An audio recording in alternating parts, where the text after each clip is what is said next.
오늘 이제는 골디락스로 가는 길 가고 있죠.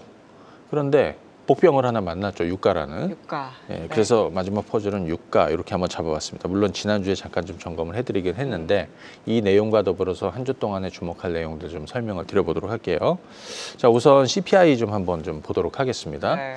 헤드라인 CPI는 컨센서스를 상회했습니다. 그리고 전달에는 3.2였는데 3.7까지 높아졌습니다. 많이 올랐죠, 여러분들? 상당히 그게 지금 여기에 보여주고 있는 거죠. 그죠? 자, 그리고 월간으로는 뭐 그 정도 되는 거고요. 그래서 보시게 되면 유가 급등, 기저유가 소멸에 따른 반등이 나오고 있다. 결국에는 유가가 가장 큰 영향을 줬다라고 보여집니다. 여기 보시게 되면 요거는 연간이고요. 요거는 이제 월간입니다. 월간으로도 사실 전월 대비 많이 튀어 올라온 거를 좀 볼 수 있습니다. 지난번 여기가 작년 6월에 이제 9.1을 찍었던 시점이고 그때서부터 계속 빠지게 될 것이다. 제가 연초에 이게 올해 연초가 한 이쯤 되는데 올해 하반기에 3%대를 볼 수 있을 것이다. 하지만 2% 갈지는 잘 모르겠다라고 했는데 3%까지 봤어요. 네. 그리고 나서 지금 좀 올라오고 있는 것이죠. 그 가장 큰 이유가 또 유가라고 보여집니다. 이번에 그 9월 헤드라인하고 코어 CPI 항목별로 이렇게 보시게 되면 이렇게 보시면 돼요. 이 CPI에서 요 녹색이 에너지 부분입니다. 에너지. 그러니까 이게 유가라고 보면 되는 거죠. 보시게 되면 이 유가가 마이너스로 그러니까 이제 비중을 얼마나 두느냐 이건데 그동안에 영향력이 이렇게 떨어졌다가 급격하게 올라오고 있다는 거를 네. 보여주고 있는 거예요. 자, 그런데 여기서 여러분들은 이제 세 가지를 보면 됩니다. 이 화면에서는 첫 번째, 검정색 실선 보이시죠? 검정색 실선이 헤드라인 CPI입니다. 계속해서 빠지다가 지금 지난달, 이번 달 반등이 나오고 있는 네. 거고요. 그 다음에 검정색 점선이 있죠. 그 점선은 뭘까요? 코어 CPI입니다. 제가 지난번에 얘기 드렸죠. 코어 CPI는 더 헤드라인보다 늦게 올라가기 시작을 했고 고점을 지난 6월에 헤드라인이 만들었지만 얘는 그 이후에 더 늦게 만들어졌고 더 늦게 빠지기 시작해 지금 하락 추세는 명확하게 흘러가고 있습니다. 그러니까 보시게 되면 유가 영향 때문에 헤드라인이 올랐지만 코어는 여전히 그 하락 추세를 분명하게 이어가고 있다라는 거. 이거는 중요하죠. 우리는 헤드라인이 중요하지는 않아요. 네. 자, 그러면 이번에 8월 CPI 항목별로 한번 보시게 되면 여기 이제 보시게 되면 빨간 게 있고 뭐 녹색이 있는 거죠. 근데 빨간 거는 조금 더 핫하게 올라왔다라는 거예요, 수치가. 자, 에너지 쪽 한번 보시게 되면 이제 가솔린 쪽이 이렇게 쭉 가보시면은 이렇게 한번 볼까요? 이게 7월입니다. 마이너스 19.9까지 있던 게 마이너스 3으로 줄어든 거죠. 엄청나게 올라선 거죠. 이게 헤드라인 CPI 상승 요인이었다는 거죠. 가솔린 값이 많이 올랐다. 근데 예를 들어서 말이죠. 우리 헤드라인 말고 코어 CPI에서 코어 CPI는 식료품하고 에너지를 뺀 거예요. 거기에서 중요한 거는 그 다음에는 주거비가 굉장히 중요했거든요. 네. 우리 그래서 그 주거비가 빠질 거냐 오를 거냐가 굉장히 중요하다는 얘기했는데 연초부터 계속 빠질 거라는 얘기를 계속 해드렸잖아요. 여기 잘 보시게 되면 이게 쉘터입니다. 쉘터는 연초부터 계속해서 조금씩 빠지기 시작을 합니다. 그리고 이번에 보게 되면 7.7, 7.3으로 빠졌어요. 그래서 기본적으로 쉘터는 좀 잡히고 있다. 이렇게 여러분들이 좀 보시면 될 것 같고 항목별로 조금 눈에 띄게 좀 보게 되면 요 지난 게 8월이고 조금 옅은 게 7월인데 에너지가 역시 전달에는 여기 0.1이었는데 이번 달 8월에는 5.6까지 크게 올라는 것이 아무래도 큰 영향을 줬고 그 다음에 주거비는 어떻습니까? 조금 빠졌죠? 주거비는 좀 빠졌고 그 다음에 운송이 좀 올랐었습니다. 아무래도 뭐 휴가 시즌이라든지 이런 계절적인 이런 영향으로 해서 이런 분위기가 만들어졌다. 자, 여기서는 역시 이게 부담이었고 주거비는 좀 잡히고 있는 이런 상황이라는 거죠. 자, 그런데 여기서 하나 좀 중요하게 봐야 되는 거는 아까 우리 코어 CPI 얘기했잖아요. 사실 연준은 거기를 더 중요하다라고 보는 맞아요. 거예요. 근데 여러분들 재미난 게 있습니다. 헤드라인 CPI가 전달 대비해서 크게 올랐다. 그런데 CPI 발표한 이후에 그죠? 네. 9월 CPI 그러니까 전달 거 8월 CPI가 되겠죠. 11월 금리 인상 전망이 조금 달라지고 있다는 거예요. 그러니까 CPI가 전달에 3.2였는데 헤드라인이 이번에 3.7로 올라왔잖아요. 네. 굉장히 부담되는 거죠.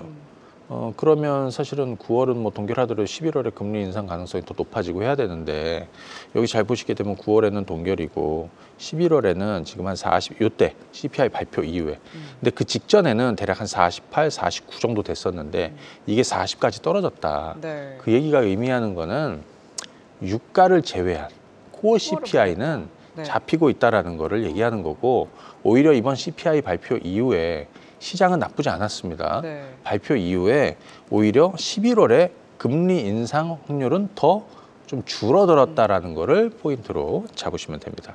자, 그런데 이제 문제가 생긴 게 바로 국제 유가입니다. 유가는 올라가고 있고 이제 90달러를 넘어섰는데 지난주에도 말씀드렸던 당장 꺾일 것 같지는 않다. 네. 그죠? 네, 당장 꺾일 것 같지는 않다. 추가적으로 좀 더 올라가면서 앞으로 이쪽의 연구도 좀 많이 필요하겠죠.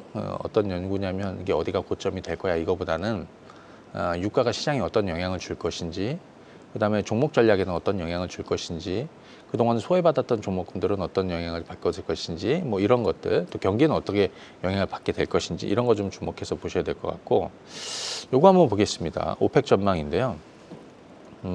설문이 있었어요. 블룸버그 설문이 있었는데, 자, 이 원유 공급의 어떤 압박이라는 내용입니다.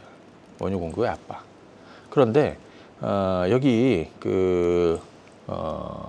이 공급 부족분이 지금 오펙 데이터가 이제 공급 부족분을 보여주고 있다라는 건데 여기 보시게 되면 이게 3분기거든요. 3분기는 이만큼이 공급이 부족하다는 거예요. 지금 사실 문제는 앞서 얘기 드렸지만 지금 공급단이 있고 그다음에 수요 쪽이 있는데 수요는 어차피 좀 줄 거예요. 겨울로 가면서. 왜냐하면 올해 굉장히 더웠잖아요. 네. 전 세계적으로 폭염이었습니다.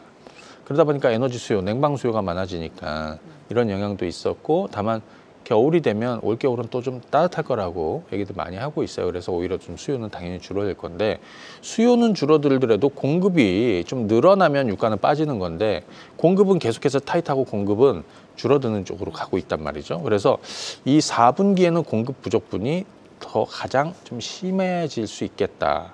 이유는 여러 가지가 있습니다. 말씀드린 대로 사우디, 러시아 감산도 있었고요. 지난주에 뭐 이 얘기와 더불어서 아람코 주식을 좀 팔겠다라는 거 사우디가 이제 아람코 주식을 팔겠다라고 하면서 유가가 아무래도 고공행진을 보여야 되는 이런 구조도 좀 설명을 드렸고요. 또 지정학적 리스크도 좀 있고요. 그다음에 미국 전략 비축유가 지금 상당히 많이 빠져 있다. 뭐 이런 것들을 종합적으로 감안해 보면 여전히 공급에서는 문제가 좀 생길 거다라는 겁니다. 그래서 수요보다는 공급단의 문제가 당분간 좀 이어지면서 4분기에는 공급 부족이 가장 극단적으로 만들어질 것이고 그것이 시장에 변수면서 영향을 미리 받게 되는 거죠. 그래서 아마 유가는 조금 더 올라가는 쪽으로 좀 보고 있지만 90인데 100달러 넘어갈까요? 대략 그 언저리가 되지 않을까 조심스럽게 예측하고 있습니다. 자, 이번에 생산자 물가 지수 있었는데 이 생산자 물가 지수도 지금 14개월 만에 최고치로 올라왔습니다. 이유는 뭐였을까요? 이유는 역시 유가입니다. 그죠? 네. 예, 여기 보시게 되면 유가가 10.5나 좀 올라왔던 이 영향이고요. 이번 주에 애틀랜타 연준의 GDP 나우가 발표가 있었습니다. 이건 좀 주목해 볼 필요가 있을 것 같아요. 이거는 이제 주간 단위로 발표가 되는데 5.9에서 그동안에는 미국 경기 전망을 그러니까 GDP 성장의 전망치를 계속해서 상향하고 이렇게 있었는데 이번에 이제 하향을 했습니다. 그것이 어디 나타나냐면 이제 여기에 나타나고 있는 거거든요. 애틀랜타 연합 GDP 나오는 전주에는 5.9%였는데 이제 4.9%를 하향하고 있다. 이것이 의미하는 게 뭔가요? 생각보다 미국 경기가 좀 좋지는 않다라고 좀 시선이 조금 변하고 있다라는 거예요.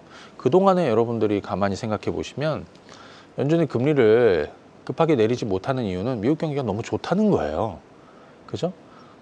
거기에 좀 반하는 내용입니다. 네. 그리고 4분기부터는 학자금 대출 상환이 본격화된다. 이 얘기도 좀 나오고 있습니다. 그렇게 되면 아무래도 소비를 좀 덜하게 될 것이고 그래서 전체적으로는 미국 경제 70%는 소비인데 이 소비가 좀 빠지면서 전체적으로 연준의 이 전망치도 좀 빠지고 있죠. 미국 경제가 조금 더 우리가 생각하는 것보다 조금 좋지는 않다.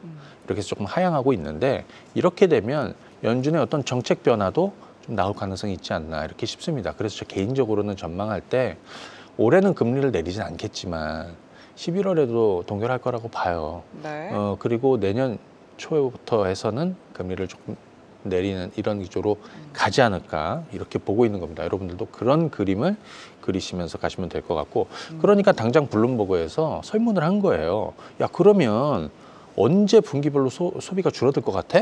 이렇게 물어본 거예요. 그래서 미국의 소비자들은 지금 티핑 포인트에 접근하고 있다. 어느 선에 이제 오고 있다는 거죠.